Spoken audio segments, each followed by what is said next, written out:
বন্ধুরা, আশা করি আপনারা সবাই ভীষণ ভালো আছেন। আজকে আমাদের রেসিপি সয়াবিনের তরকারি। কিভাবে আমি এটা বানাচ্ছি সঙ্গে থাকুন দেখার জন্য। আমি সয়াবিন নিয়ে নিয়েছি, সয়াবিনটাকে সেদ্ধ করে নিচ্ছি। এদিকে সয়াবিনটা আমাদের প্রায় সেদ্ধ হয়ে এসেছে। কড়াইতে ভেজিটেবল অয়েল ঢেলে নিলাম। সেদ্ধ করে রাখা সয়াবিনটা আমাদের ঠান্ডা হয়ে গেছে। এবার আমি জল চিপে তুলে নিচ্ছি। তেলটা আমাদের গরম হয়ে গেছে। আমি প্রথমে সয়াবিনগুলোকে একটু ভেজে নেব, এর জন্য কিন্তু খেতে বেশি ভালো লাগে।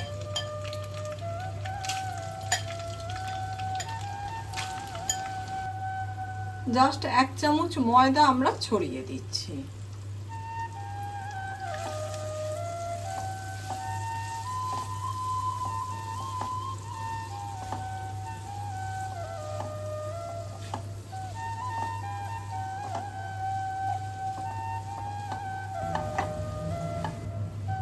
ভালো করে কিন্তু ভাজতে হবে। ওই ময়দার কোটটা দেওয়ার জন্য সয়াবিনটা কিন্তু খেতে বেশি ভালো লাগবে।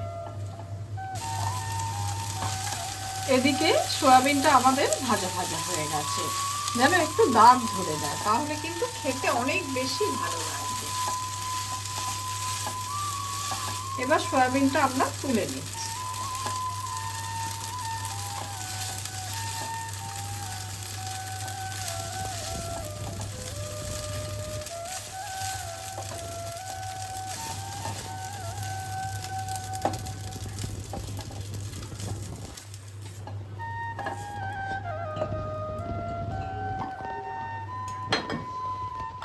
আরো কিছুটা তেল আমরা দিয়ে দিচ্ছি।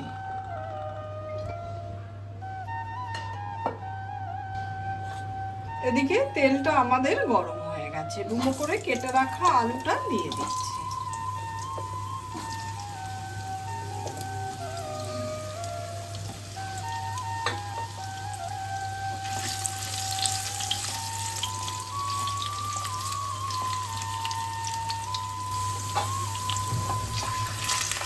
এদিকে আলুগুলো কিন্তু আমার খুব ভালোভাবে ভাজা হয়ে গেছে। এবার আলুগুলোকে তুলে নিচ্ছি।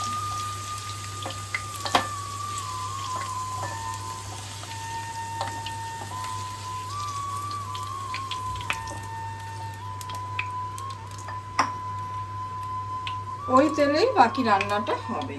একটা তেজপাতা, হোল গরম মশলা, জিরে আর শুকনো লঙ্কা আমি দিয়ে দিলাম। ফোড়নটা থেকে যখন একটা সুন্দর গন্ধ বেরোবে, তখন আমরা কুচনো পেঁয়াজটা দিয়ে দেবো।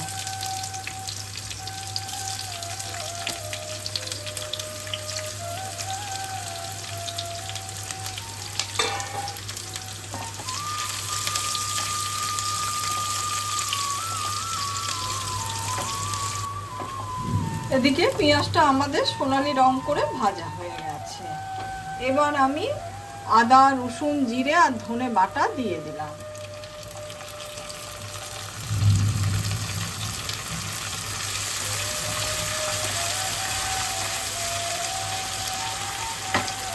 সেই সঙ্গে হলুদ আর কাশ্মীরি লঙ্কার গুঁড়ো দিয়ে দিলাম।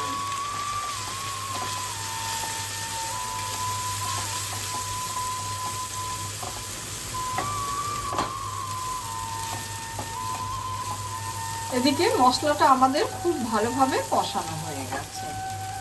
এবার আমি ভেজে রাখা আলুটা মিলিয়ে দিলাম।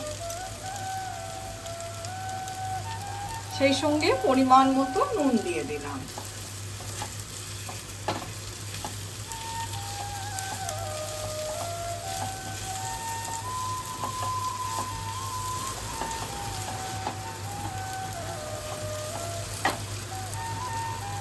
এবার আমি দই দিয়ে দিচ্ছি, ঘরে পাতা ফ্রেশ টক দই।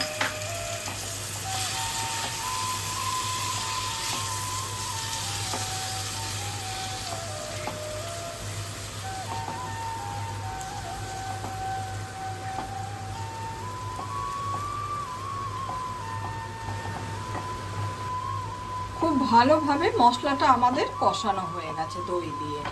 এবার আমি জল দিয়ে দিচ্ছি।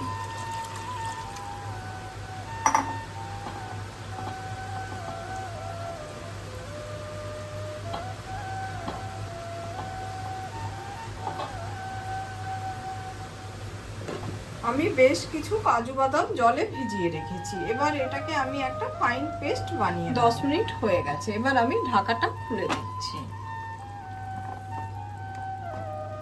এদিকে আলুটা আমাদের আধা সেদ্ধ হয়ে গেছে। আমি একটা টমেটোকে 4 টুকরো করে দিয়ে দিলাম আর সেই সঙ্গে ভেজে রাখা সয়াবিনটা দিয়ে দিচ্ছি।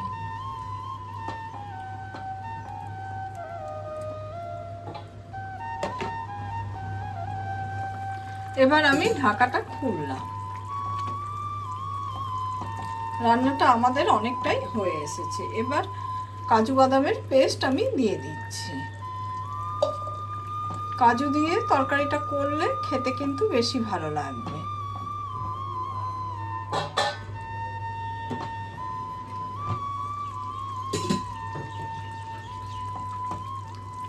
এদিকে রান্নাটা আমার হয়ে গেছে, গ্রেভিটা ঘন হয়ে গেছে। বেশ কিছু কাঁচা লঙ্কা দিয়ে দিলাম। ঝালটা পুরোপুরি স্বাদ মতো দেবেন। আমার এই রেসিপিটা আপনাদের যদি ভালো লেগে থাকে লাইক, শেয়ার, কমেন্ট আর সাবস্ক্রাইব করতে ভুলবেন না আমার চ্যানেলটা। একবার ঠিক আমার মতো করে খেয়ে দেখবেন, ভীষণ ভালো লাগবে। এবার আমি পরিবেশন করব। রান্নাটা পুরোপুরি